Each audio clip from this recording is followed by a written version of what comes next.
I could see that David Maxwell has a particular vision for Westbell Column, which is most unusual, and seemed to me to respect more the environmental assets of the ACT. People don't want to live in a desert. They want to live near the bush they enjoy.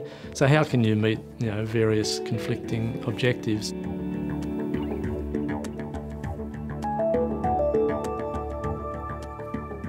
There's two major environmental assets in the Westbell Column area.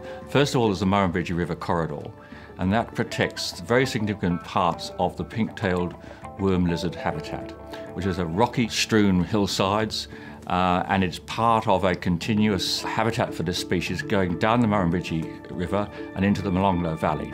And it's the key habitat area in Australia for this species. The second important environmental asset is the woodland. There's some yellowbox red gum woodland, about 70 hectares, and that's one of our most critically endangered communities in Australia. We've defined the development area suitable for development, on ecological grounds. So the Murrumbidgee corridor for the lizard habitat and the woodland becomes a conservation area and defines the western edge of the development. We've walked the corridor several times with the rangers in ACT and New South Wales. We've worked through the management implications of what's being planned.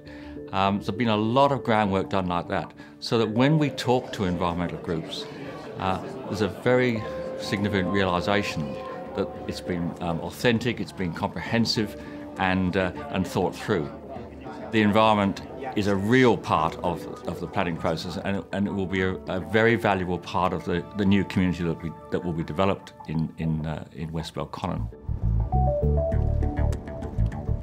My role is to investigate the bushfire risk of the site and the future development of it, and designing an outcome that minimises the risk to people at the same time as providing for protection or conservation of biodiversity.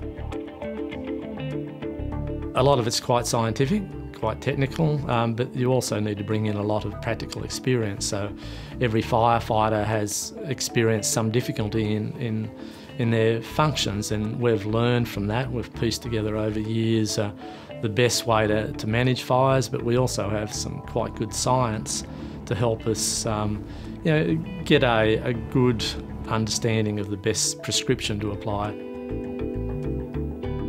This is certainly the most comprehensive team of planners and designers that I've ever worked with. And part of our brief is best practice, and we're looking for best practice outcomes in a whole suite of areas, and bushfire and the environment, the ecology issues are an important part of that.